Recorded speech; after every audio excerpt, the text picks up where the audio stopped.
नमस्कार दोस्तों, roads and stories में आपका बहुत बहुत स्वागत है। बताया था आपको मैंने कि मैं मथुरा में हूँ, तपोभूमि में हूँ। तपोभूमि में मुझे एक भाई साहब मिले हैं और उनका परिचय वगैरह सब कुछ वो खुद ही देंगे। ये जो यहाँ पे उनके एक्सपीरियंस हैं, गुरुदेव से जुड़ने के जो एक्सपीरियंस हैं, वो एक्सपीरियंस हम आपके साथ शेयर करने वाले हैं।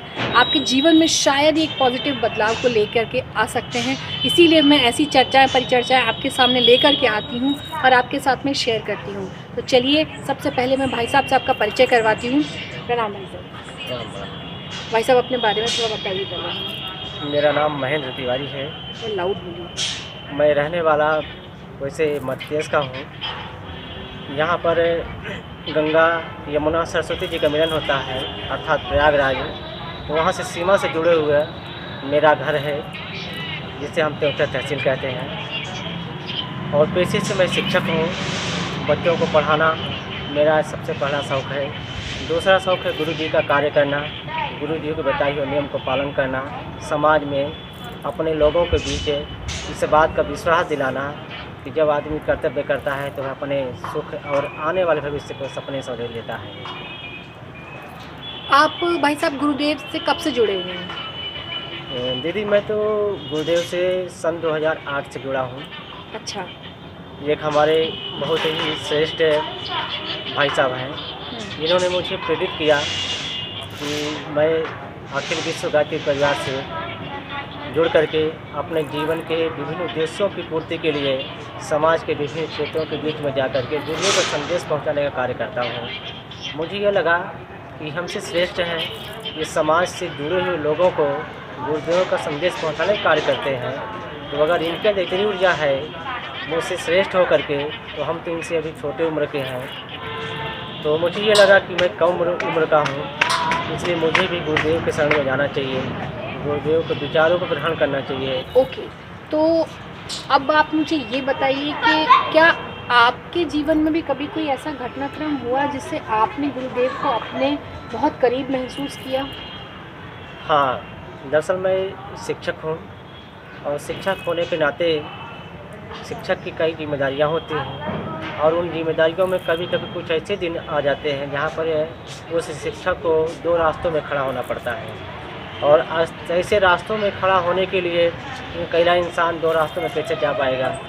उस समय वो अपने इष्ट को याद करता है, अपने गुरु को याद करता है, अपने मार्गदर्शक को याद करता है, तब जाकर के उसे महसूस होता है कि इसी के द्वारा उसके जीवन में एक ऐसी ऊर्जा, एक ऐसा आदमी प्रकाश प्राप्त होता है जिससे उन दो राहों से बाहर निकल सकता है। मैंने भी अपने गुरुदेव को स्मरण किया और चूँकि हमारे गुरुदेव स्वयं साक्षाधारी हैं, वे तो हर जगह व्याप्त हैं। मुझे ये लगा तो गुरुदेव जी का एक ऐसी ऊर्जा, एक ऐसा प्रकाश मेरे अंतर मन में जागृत हो गया है जिससे मैं उन दो राहों के बीच फंसा होने का महसूस करने के बाद एक रास्ते में चलने के लिए मैं अपने आप में सक्रिय हो सका। उस समय मैंने महसूस किया कि गुरु ही एक ऐसा व्यक्तित्व होता है जो हर मनुष्य के जीवन में एक ऐसे प्रकाश की लौ जलाता है जिसके सहारे वो अपने जीवन की नैया को पार कर सकता है। तो हम अपने ऐसे गुरु को सशक्त नमन करते हैं और हम ये चाहेंगे कि समूचा भारत के हर इंसान के कोई न कोई गुरु होंगे, अपने गुरु को वो शरण में जाएं और अपने जीवन को धन्य बनाएं। बिल्कुल। अच्छा भाई साहब, अब आप मुझे ये एक चीज़ बताइए, आप यहाँ मथुरा में आए हुए हैं, यहाँ आने का कोई ख़ास मकसद? हाँ, एक मकसद है। वैसे भी आज के व्यस्तम जीवन में किसी को फुर्सत तो है नहीं, तो हम लोग भी अपने गुरुदेव के इच्छानुसार, अपने गुरुदेव के प्रेरणानुसार यहाँ पर साधना शिविर चलता है। ये साधना शिविर का नाम है महापुरुष साधना शिविर।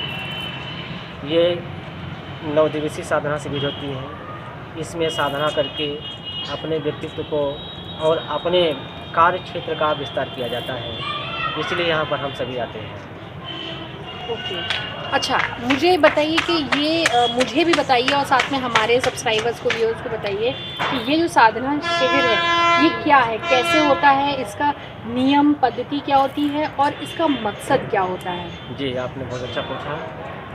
इसका नियम ये होता है कि जो साधक होते हैं जो साधना से जुड़े हुए होते हैं उनके लिए सब एक नियम, एक सीमाएं, एक मर्यादाएं निर्धारित होती हैं। हमारे गुरुदेव ने भी मर्यादाएं, सीमाएं निश्चित कर रखा है, जिसमें हम सभी साधक बंधे हुए हैं। सुबह उठना, 4 बजे जागरण होना, फिर नित्य क्रिया से फुर्सत हो जाना, फिर जा कर के ध्यान करना, जप करना, फिर माता गायत्री जी का आरती होता है, उसमें हम सभी साधक और आए हुए श्रद्धालु भी शामिल होते हैं, माता गायत्री का आरती में शामिल होते हैं। इसके बाद यज्ञशाला में हवन होता है, जिसमें हम सभी साधकों के साथ आए हुए श्रद्धालु भी शामिल होते हैं। उसकी कुछ सीमाएँ हैं, उसकी कुछ मर्यादाएँ हैं जिनको पालन करना होता है। तो आपने दूसरा ये पूछा कि इससे क्या उद्देश्य है। आपने दूसरे प्रश्न का जवाब ये है कि मनुष्य अपने जीवन में एक लक्ष्य प्राप्ति के लिए एक उद्देश्य निश्चित कर लेता है, और वह उद्देश्य स्वयं के हित का हो सकता है, समाज के हित का हो सकता है, देश के हित का हो सकता है, और समूचे भारत विश्व के हितार्थ है उद्देश्य हो सकता है।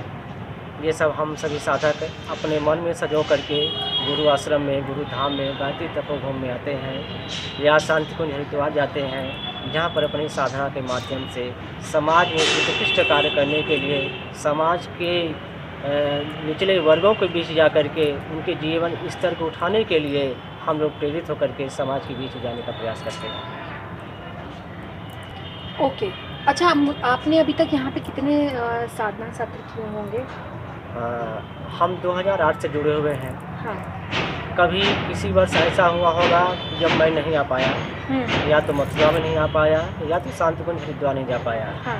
पर क्षेत्र में हमारे गुरुजी ने पूरे भारतवर्ष में 84 से भी ज़्यादा गायत्री शक्तिपीठें बना रखी हैं, और प्रज्ञा मंडल, महिला मंडल, इन सबको मिला करके हमें लगता है 500 से ऊपर होंगे। भारतवर्ष की बात कर रहे हैं, विदेश में भी तो हमारा मिशन पहुंच गया है, इसलिए अखिल विश्व गायत्री बाजार का नाम दिया गया है।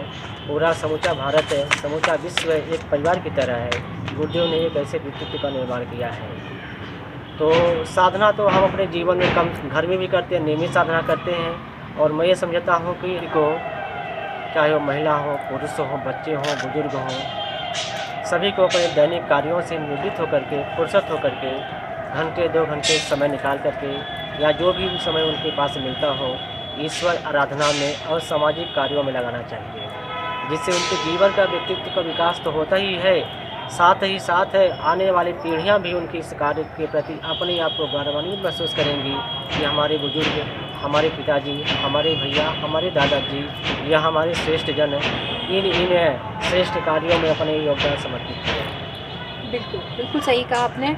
महेंद्र भाई साहब की बातचीत आपने सुनी, जो उन्होंने कहा, जो उनका तजुर्बा रहा, जो उनका एक्सपीरियंस उन्होंने किया है, जुड़ने से लेकर के साधना सत्र करने तक, अपने जीवन में परिष्कार होने तक की हर एक बात थी। दोस्तों, इनसे जो बातचीत हमने की, इसका मेरा मकसद क्या था कि आपके माध्यम से जो आप सुनेंगे, लोगों तक शेयर करेंगे, दूर दूर तक इस विचारधारा को पहुंचाना, हर एक व्यक्ति के जीवन में परिष्कार की एक धारा को पहुंचाने का क्रम बनाए रखने के लिए ये चीज़ें हम करते हैं।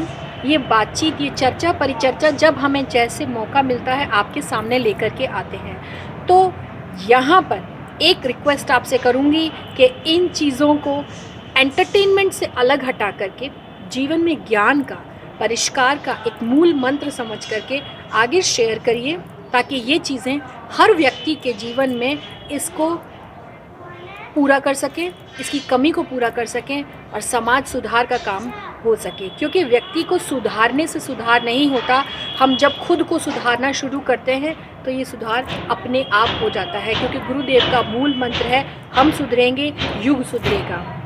हम करते हैं दूसरों को सुधारने का काम, हमें करना है खुद को सुधारने का काम।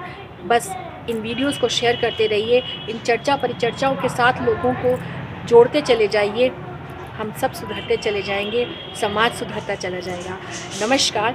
रोड्स एंड स्टोरीज़ आपको फिर कहीं लेकर के चलेगा, किसी अच्छी सी खूबसूरत सी यात्रा पर, या किसी रोचक सी और अंतर्मन को धो देने वाली चर्चा परिचर्चा में। हमारे साथ बने रहिए। पहली बार चैनल पर आए हैं तो इसे सब्सक्राइब ज़रूर कीजिएगा, लाइक कीजिएगा, नहीं पसंद आए तो कमेंट करके बताइएगा कि क्या पसंद नहीं आया, और शेयर करना तो बिल्कुल मत भूलिएगा। नमस्कार।